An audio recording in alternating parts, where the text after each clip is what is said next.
I'm Douglas Macgregor from Our Country, Our Choice, and this is Daily Insight. Of Nashville and the nation are reeling from the shooting yesterday at a Christian school that killed 6 people, including 3 children. Police shot and killed the attacker, identified as a transgender female who once attended the school. The targeted attack was meticulously planned. Police found detailed maps, surveillance of the school, and a manifesto at the shooter's home. Ephraim Graham brings us the latest. The shooting unfolded Monday morning at the Covenant School, a Christian school with 200 students from preschool through 6th grade. Disturbing new images released by police show how the deadly events unfolded. There's multiple victims down inside the school. Shooter is down now as well. The shooter identified as Audrey Hale, a 28-year-old female who identifies as transgender. This surveillance video shows Hale driving up to the school and firing through a glass door to gain entry. The shooter was armed with 2 assault-style weapons and a pistol, seen here in new images released by police. Once inside, investigators say Hale shot and killed 6 people. 3 of those were children. 2 of them were age 9. 1 was 8, about to be 9. The young victims are identified as Evelyn Dacus, William Kinney, and Hallie Scruggs. Scruggs is the daughter of the pastor of Covenant Presbyterian Church. The head of the school, Catherine Kuntz, was also killed, along with teacher Cynthia Peak and custodian Mike Hill. This message is for everyone, but especially white women. We're being called to show up in Denver on June 5th with an executive order demanding that Governor Polis ban guns and buy them back. You heard that right. Ban guns and buy them back. We're starting with Denver because Colorado has high levels of school shootings and the governor is a Democrat.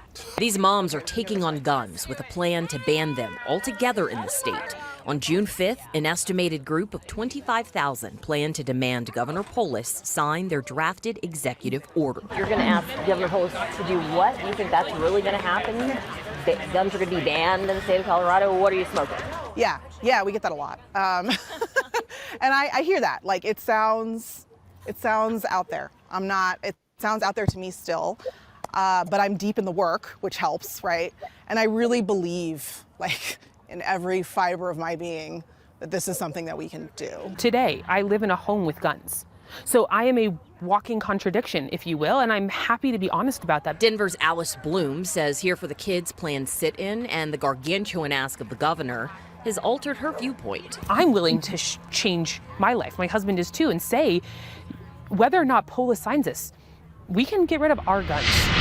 Well, to discuss these events, joining me are Ann Vandersteel, and she's the host of a show called Right Now with Ann Vandersteel, and Dan Davis, retired Lieutenant Colonel, Army, combat veteran, and his podcast is called Deep Dive. So we've just been through something that we've heard before. Guns are the problem. Ban guns. That's the solution. What's the future of gun rights in the Second Amendment? Do they have a point? Are they right? Are they wrong? If we ban guns, will we save the lives of children like that in the future? Or what? Ann? You know, Douglas, the problem is it really just took a good guy with a gun to stop a bad guy with a gun. And if you start banning guns, you're going to be left with nothing but criminals and bad people with guns. So, no, I don't believe you get rid of the Second Amendment. You actually have to stand firm in the Second Amendment and redirect money where it should be, which is hardening soft targets like a school. I don't see there's a problem. If you are already seeing that there's a mass wave of violence in the schools and they are going to be soft targets, we need to adjust and we need to provide the defense for these teachers to have either qualified personnel that are not obtrusive looking but are there to protect the children. It's that simple. So we need to put armed guards in our schools, or do we need to arm teachers? I would prefer to see armed guards, but not in a scary looking military uniform, soft, like PE uniform, something soft, but just that they're aware. I mean, this is unfortunate, the climate in which we're living right now. We need to adjust. Dan, what do you think? When you're showing those mothers and they were making those comments and, I don't think there's anybody seriously who's going to, move that, because the Second Amendment exists and it doesn't matter what a state says. There's no way you can take the weapons away. But I do understand their motivation, because they see these things like that first clip you showed there about that school shooting in Tennessee. And it's just heartbreaking. And you do want to do something about that. People are reasonably afraid because these things keep escalating. But the issue, people want a simple answer, and the simple answer seems to be take all the guns away, meaning that like that person who conducted that shooting will be affected by the law and that they won't have the gun, when of course we all know criminals will get whatever they want. There's plenty of ways to get weapons. The issue we have to do is to do something much harder, and we've got to address the core cause. Why are so many people conducting these kinds of attacks? Whether it's mental health, whether it's some other kind of thing, the deterioration of society. There's no easy answer for this, and that's what people need to understand. But if we don't even look at the actual core of the problem, then all we're going to do is take away the weapons from some of the people who want to defend themselves instead of the people who are committing the crimes. Well, there's an argument out there that we need to change American culture, that our culture is by nature violent, that we Americans are inherently violent. And if you go to Germany, you go to Norway, you go to Sweden, Denmark, Japan, you see very, very few incidents like this. And those are countries where gun control is very, very strict. It's very difficult to get a firearm. And in order to get it, you've got to go through a lot of training. It's very costly to get a license and so forth. I don't think we can change American culture. Do you? No, I don't think so, because this is, in fact, to Dan's point, the Second Amendment is here. It's been written into our history. It's in the fabric and the DNA of our country. What we need to do is we need to make the adjustment for that. Instead, we're bombarded daily with why you need to disarm Americans. And let's face it, that comes from an agenda of disarming America, because, again, the people that want to see America disarmed are the very same people that want to control the world. They're looking at global governance. This is coming directly out of organizations like the United Nations. Yeah, no, I think that's a valid argument. The people that always want to take your guns away are reassuring you that you have nothing to fear. And of course, that's an indication right away that, well, maybe we do have a lot to fear. Dan, what do you think? Right. Yeah. And look, there is some truth to what you say there. I mean, we just got to be honest with ourselves. And you don't have to look much further than, the common routine TV guys like General Jack Keane or Lindsey Graham, or John Bolton, who always want to lead with weapons. They all want to lead with foreign policy stuff. Let's go kill everybody we don't like. And, and I don't have to sit any further than any TV show or any channel or whatever. I mean, that is a part of it. But I mean, as you say, though, it's a cultural issue. You can't just fix culture. It's like, turning the Titanic. It's going to take a long time and a concerted effort. But something has to be done, because we're going in a direction right now where these things are accelerating, and there has to be something done that can keep Americans safe without violating the Constitution. Yeah, there's also an assumption on the part of many Americans that these bad things don't happen where they live. And some of these people live on the outskirts of cities, inside gated communities. Some of them live in farming communities. But if we look through the events that we're going to show you now, these segments that are about to come up, it's pretty clear that the danger of confronting a criminal with a firearm is very widespread. It doesn't really matter where you live. It can happen. So let's look at these next segments, and then we'll come back to the discussion. A deadly shooting at a gas station. Dawn, it is chilling to watch. It absolutely, Shana, is chilling. It's disturbing. You can see the running to get away from a barrage of bullets and people running for cover as this all unfolds at a busy gas station in the middle of the afternoon. I don't know who's raising these children, but they don't care. They have no empathy in them. They have nothing in them. They don't care. A home invasion like nothing you've ever seen. 3 robbers caught on camera breaking into a home in Atlanta. Surveillance footage from inside the house shows armed men running rampant. About a minute later, a woman holding a gun comes out from the back room. One intruder points his gun at her and shots are fired. It's unclear whose gun went off first.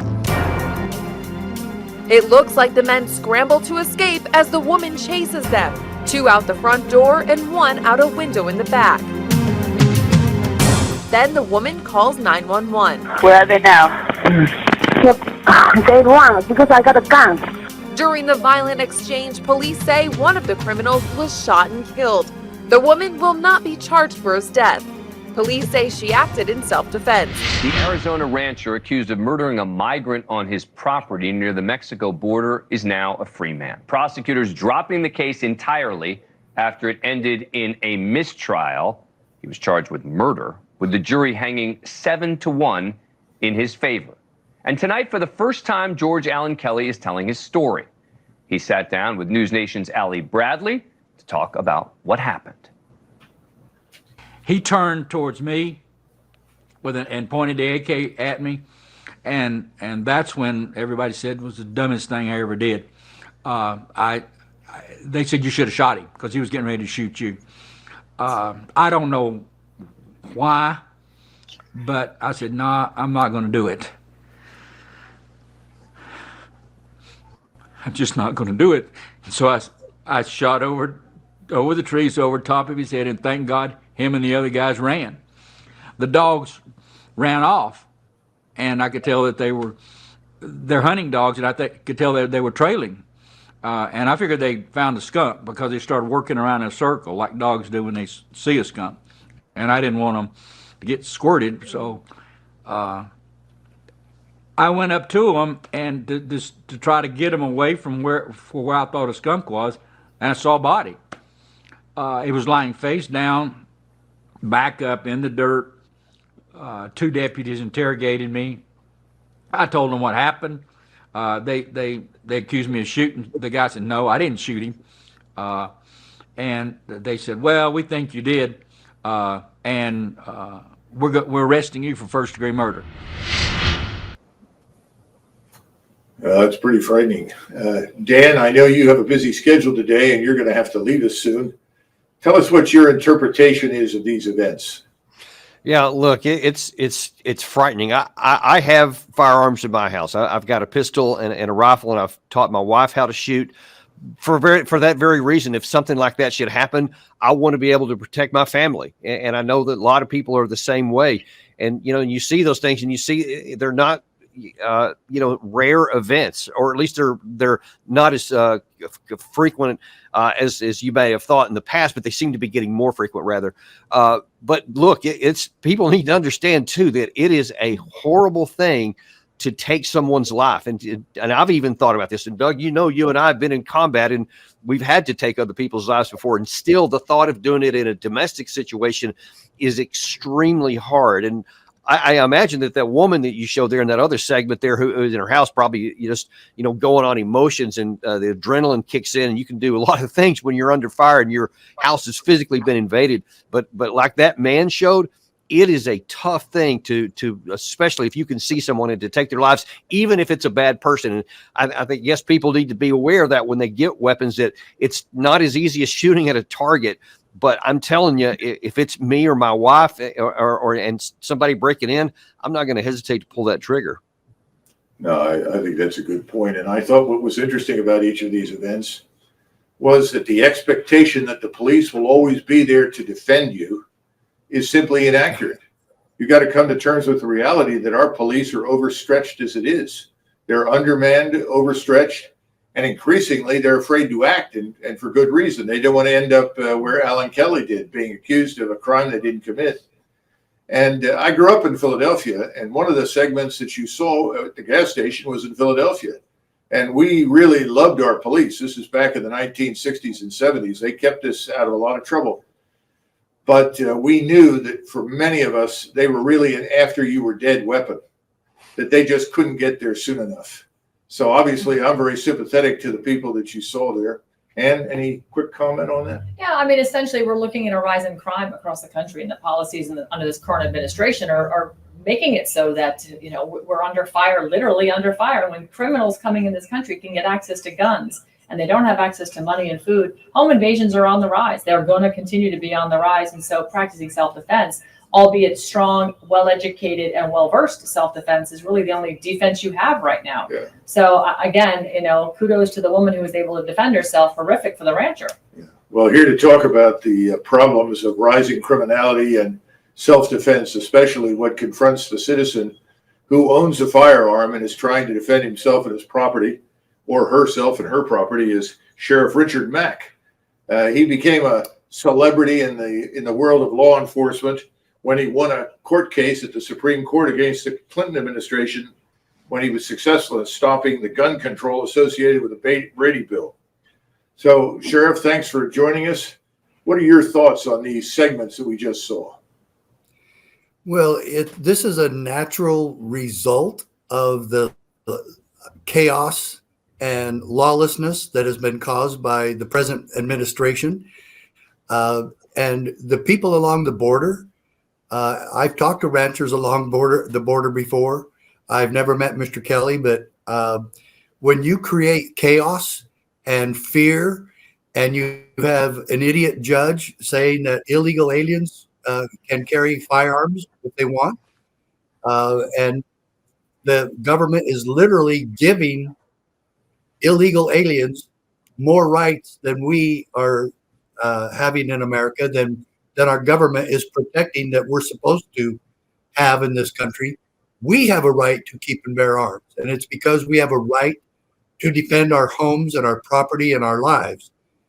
The government has placed us in a position where they will not help with this at all. This infiltration and invasion from people from all over the world. We know that terrorists are coming in. We know that the cartels are coming in, and then we're supposed to be able to pick and choose each event, and we're supposed to decide, and we're supposed to know. And I totally agree with Dan. It would be easy for me to shoot someone who's about to attack my wife or my daughters, my grandchildren, but it is really hard. And I've had two incidences in my 20-year career where I probably, in most criteria used for shooting, I should have shot a man. But I'm glad I didn't, and I was able to talk him down and talk him into putting his gun down. And we had good cover. And he had his 10-year-old son next to him. And so it was a hard situation.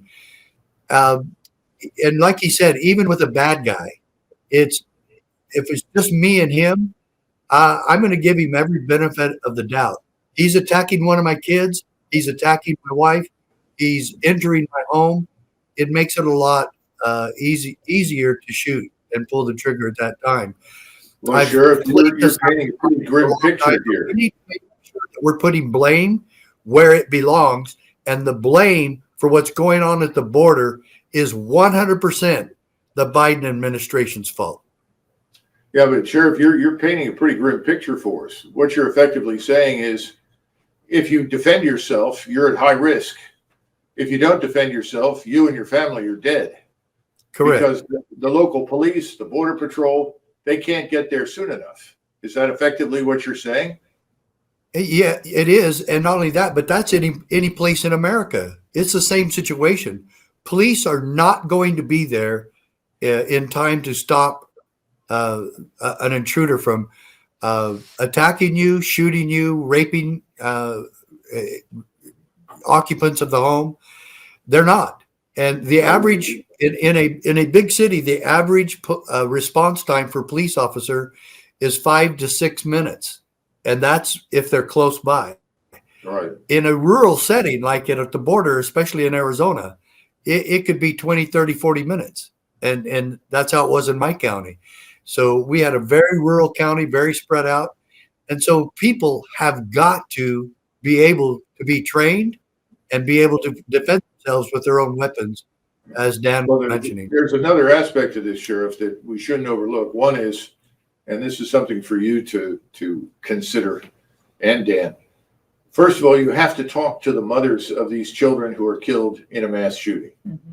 Clearly, anybody who engages in that sort of thing is mentally unstable. So we have a problem with mentally unstable people getting access to firearms. That's one thing.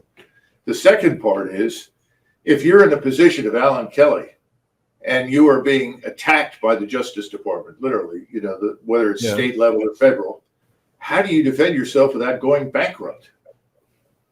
That is the You- $64,000 question. Well, sometimes you don't, and there are gun groups that will help.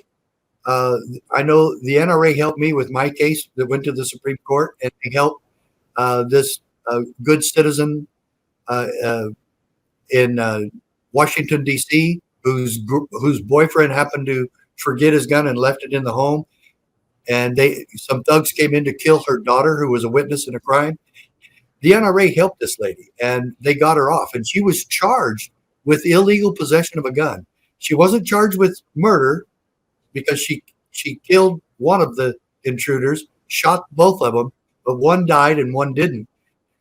Then the government goes after her, of course. And miraculously, they didn't charge her with murder like they did Mr. Kelly. But they did charge her with illegal possession of a gun, which is also a felony. But the NRA helped, Gun Owners of America helps, Second Amendment Foundation helps, and there are insurances that you can purchase now that if you ever get in a shooting situation, and everybody along the border should be doing that, and we're now all border states across the country. So yes, I would recommend any of those, and those are available because if you do get involved, you're correct. It will bankrupt you and cost you everything you own. Well, Dan, how do you deal with the problem of the mentally ill? Now, someone walks in, they have no criminal record, so there's no way for you to know whether or not this person has a mental problem unless, I suppose, they go into a fit of some kind. So how do you identify someone who is unstable? This is an important question because I know a lot of them have slipped through the net and killed people. Right. Yeah. And listen, it is dreadfully difficult to identify that, but that just kind of underscores one of the things that the sheriff here touched on a second ago, which I am strong in agreement with, is that, the Second Amendment doesn't say it's a blanket right and everybody can just grab a gun if they want to. I think we have to have some responsibility as well. And people have to be trained in how to use this. They got to know what they're doing. And especially in situations like you're talking about there, we need to at least have some reasonable way to screen for people so that we don't put weapons in the hands of people who are not qualified to use them or who are not stable enough to own them to keep everybody else around us safe. It's got to be a balance of the two, that the Second Amendment is sacrosanct and it can't be wiped out, but we have to be responsible how it does because we do have to be safe for people who, are victims of these kind of things. And I would like to add something there too. Go ahead, Richard. One thing about that is it's a family problem, and government trying to make sure that they protect people from that. I don't know if I want government getting involved in that because then it's going to happen to all of us, and they're going to treat us all the same, and all the red flag laws and all their other restrictions that they've placed on the Second Amendment. They don't want any of us to have a gun. Let's be real here. The federal government does not want us to have guns. They don't trust American citizens with guns. The good thing about it is it's very seldom that this actually happens, but it's a family situation, and we really need families to take responsibility for making sure that people who are unstable do not get the guns. And government involved in that, trying to figure out who is and who isn't stable, is really a part of the problem. It's not part of the solution. Yeah, I agree. I agree with the sheriff here on this one. Honestly, Douglas, if I have a family member who is mentally unstable and I know they're in possession of a gun, I should be responsible enough to make sure that they're not in possession of the gun for whatever reason, because they're just not competent. Just like you wouldn't give it to a 2-year-old, right? So I agree with that. The only thing is, I would say, and I'm not advertising that I grew up in a family of mentally unstable people. That's not my point. But my experience with families that have mental problems is that they don't want to share that information. And in many cases, they are frankly incapable of believing that one of their family members would go out and do something like this. So I just don't. The other thing I want to point out, and I think this is very important, everybody assumes the Second Amendment is with us to stay. I'm not so sure. I think we have to be very careful. Assuming that the Second Amendment is impregnable, it may not be. So we do have to look at what kinds of, what was the right word, breaks or restrictions or insurance we have to make sure, as much as we possibly can, that the person we're selling this to is not mentally unstable. Anyway, that's my story. I'm sticking to it. Go ahead. What do you think, Sheriff? Government getting involved in this has not helped over the years. I sued against a gun control law that was ridiculously stupid. Every time there's a shooting, they go after law-abiding citizens that own guns. Let's be real about what government is for. Government is here to protect our rights. And the only role the federal government has regarding the Second Amendment is to guarantee it to citizens, to especially law-abiding citizens. One founding father said that government can make sure that people who are not law-abiding should not have a gun, but that was only one. But and if we make a mistake on any of this, it's to side on the principles of liberty, and the principles of liberty guarantee me and you and all law-abiding citizens the right to keep and bear arms, and that's government's role. They are to protect it. And what they've done is this the national bureaucracy that oversees gun ownership for everyone in the entire country. And I object to I'll give you the last word on this. Yeah, I object 100%. And I stand with you on that, Sheriff Mack. The way I look at this, Douglas, is, again, if we could work with, say, some of these gun organizations like the NRA, et cetera, to facilitate training and, so people feel like they have a place to go to get trained efficiently with a gun, understand the rules and limitations, but make sure that they know this is a personal responsibility, no more than you would put a 2-year-old behind the wheel of a car. Are you going to give a gun to someone in your family mentally unstable? And of course, being able to provide adequate insurance if should something like this happen in the future and go wrong, that you can defend yourself. Because at the end of the day, the government is not here to help, and they're here to encroach and take away your civil liberties. And they have shown this time and time again. So we need that protection to defend ourselves. Well, I want to thank you, Sheriff Mack, for joining us. It was very helpful. I hope we'll talk to you again in the future. And thanks so much as always. And Dan Davis had to leave, but I appreciate it very much, Dan, taking the time to join us for this. I'm going to take a break, and I'll be back in a minute with some final thoughts. Thanks. Responsible, law-abiding citizens must have the legal right to own firearms. In times of danger, we cannot always rely on others to protect us. Imagine the scenario. You're at home, and suddenly you hear the sound of shattering glass. You reach for your phone and dial 911. But in many cities and towns across America, the police are at least 30 minutes away, or worse, they don't show up at all.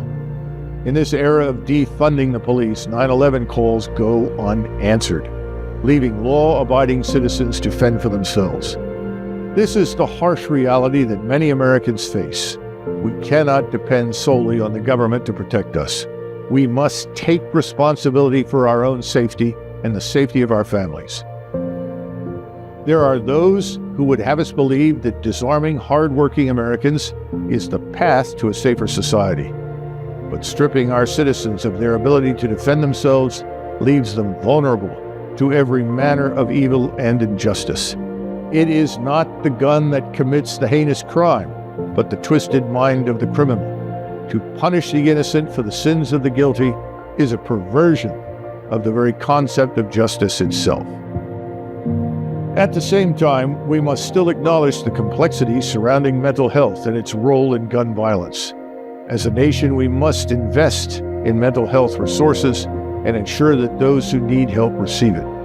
We must also be vigilant in identifying and prosecuting the criminals who seek to harm us. In the face of adversity, it is not the politician who will stand as the final line of defense for our homes and our families. It is the American patriot, a legal firearm in hand and the courage to wield it in defense of all that we hold dear, who will rise to meet the challenges that lie ahead. Contact elected representatives, join gun rights organizations, and take other concrete steps to protect your constitutional rights. Together, we can ensure that the legacy we leave to future generations is one of unyielding freedom, secured by the strength, determination, and unwavering vigilance of a well-armed citizenry. That's The View from Our Country, Our Choice. Thank you, and may God bless the United States.